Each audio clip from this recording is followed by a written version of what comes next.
tivemos agora, recentemente, o pedido de recuperação judicial da Odebrecht. Pela lei brasileira, isso é quase uma falência aí.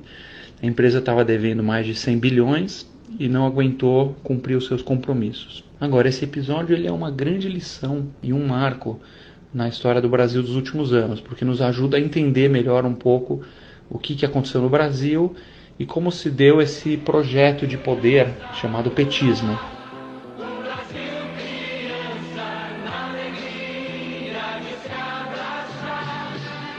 O petismo ele é, no fundo, um tipo de religião vestida em volta de um projeto muito inteligente de captura e retenção de poder. Quando os petistas ganharam a eleição lá em 2002, conquistaram o executivo no Brasil, eles fizeram a seguinte pergunta: como a gente garante a nossa permanência aqui, no poder nos próximos 50 anos? É isso que é o foco central. Não é implantar uma ideologia, uma utopia, nada disso.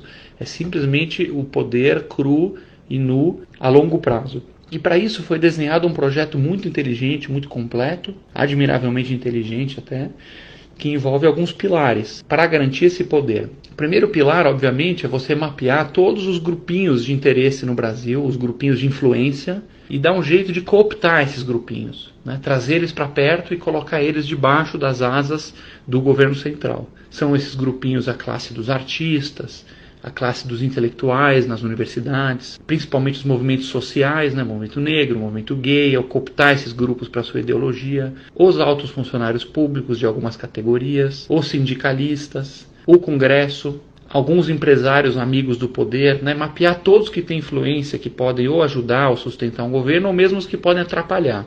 E como que você atrai esse pessoal? Você basicamente precisa dar uma tetinha. Esse pessoal funciona na base de tetinha. Por exemplo, no caso dos artistas, tem uma tetinha muito importante chamada Lei Rouanet, que não foi nem inventada pelos petistas, se justiça seja feita, ela vem de antes. Já na época do PSDB já tinha essa tetinha para os artistas. A Lei Rouanet é uma lei que permite você desviar dinheiro da saúde, da educação, da polícia, desses serviços básicos, para financiar show de artista sertanejo, filme da Xuxa, exposição de homem de bunda de fora. Então é basicamente a tetinha dos artistas, é a Lei Rouanet, que eles defendem com unhas e dentes. Os sindicalistas nunca ganharam tanto dinheiro quanto nos governos petistas, nunca teve tanta proliferação, tanta criação de sindicatos. A missão de um sindicato é lutar por benefícios para os trabalhadores, certo? Mas em vários lugares do país não é isso que vem acontecendo, não. Esses sindicatos são controlados por dirigentes corruptos. E no fim o dinheiro sai do bolso do trabalhador e vai direto para o bolso deles. Você teve um mensalão em que o governo simplesmente desviou recursos para pagar mesadas para os deputados, para o deputado dar sustentação para o governo. Foi desenhado toda uma rede aí de marionetes que o governo central conseguia ir manipulando esses grupinhos através das tetinhas. Agora, como é que você paga isso tudo? Aí vem o segundo pilar, do qual a Odebrecht é muito, muito importante. Ela é um ponto central. Você precisa escolher alguns vencedores na economia, Você precisa praticar aí um capitalismo que é completamente diferente do capitalismo real. O capitalismo real ele é o capitalismo de livre mercado, em que você tem igualdade de condições, você tem igualdade de direitos e de regras, e as empresas têm que entrar para competir de forma feroz, Para baixar custo, para melhorar os produtos, e que não tem preferidos. O capitalismo, na essência, ele não pode gerar preferidos. E aqui era o capitalismo de compadres. É exatamente o oposto que foi praticado no Brasil, aí não só pelo petismo, mas sim por várias décadas antes, em que você escolhe os amiguinhos do poder, como por exemplo a Odebrecht, ele é um exemplo do capitalismo de compadre. O ex-presidente da Odebrecht, Marcelo Odebrecht, afirmou hoje em depoimento ao juiz Sérgio Moro que a empresa mantinha um funcionário responsável pelo pagamento de propinas desde 1990. E aí para esses amiguinhos você dá dinheiro quase de graça do BNDES, você dá contratos públicos para eles atenderem as estatais, que foi o caso do Petrolão. Você vai dando favorecimentos para esses caras irem ganhando o jogo e ganhando muito dinheiro, muitos bilhões e bilhões e bilhões, e isso vai voltando para o partidão na forma de propina. Esse é exatamente o caso do famoso Petrolão, em que várias empresas, inclusive a Odebrecht, estiveram no centro. Funcionava assim. Partidos políticos aliados ao governo, PP, PMDB e PT, indicavam diretores para ocupar cargos na Petrobras, nas diretorias de abastecimento, de serviços, de exploração e produção internacional e de gás e energia. Os diretores e o doleiro negociavam com diretores de empreiteiras o percentual da propina. Em troca, as empresas conseguiam os contratos. A propina saía dos cofres das empreiteiras e era distribuída aos diretores da Petrobras, a políticos e ao doleiro Alberto Youssef.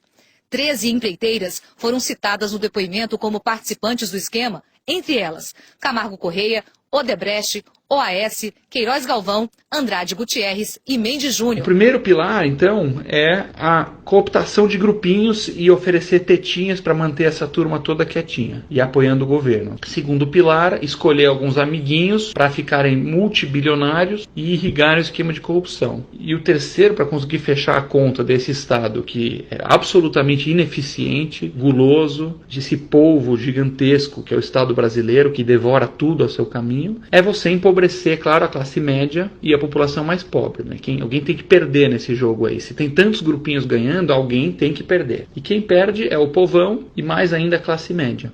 Essa é a equação aí que fecha dessa forma. Um Estado cada vez mais inchado, em que você vai dando os cargos, dando as verbas, ele vai engordando, vai deixando toda a companheirada feliz, vai deixando o funcionalismo feliz, vai deixando os empresários amigos felizes, e o povão continua na miséria e na ignorância. Aí você tem um exemplo, por exemplo, Bolsa Família, um programa muito bem desenhado, aliás, um programa bacana, porém há de se levar em conta que o Bolsa Família, ele entrega cerca de 30 bilhões de reais ano para o povão. Só que esse mesmo povão que recebe os 30 bilhões ano do Bolsa Família, paga de imposto escondido nos produtos 150 bilhões, é 1 para 5. Ou seja, aquela família humilde que recebeu R$1 de Bolsa Família, que está feliz, grata, apoiando o petismo, essa mesma família não sabe que ela está pagando R$5 em imposto escondido no remédio da vovó, em imposto escondido no sabonete, na lata de milho. É um esquema muito bem desenhado, em que você tem a ilusão de estar ajudando o povo, mas ao mesmo tempo cobrando uma carga muito maior. E por fim, o perdedor é a classe média. Aí é preto no branco. A classe média é o verdadeiro grupo de escravos do Brasil. Se você quiser resumir o Brasil em uma frase, é basicamente um sistema político que escraviza a classe média e alimenta as tetinhas dos grupinhos. Isso é o Brasil. Você, como classe média no Brasil, você faz um péssimo negócio. Péssimo.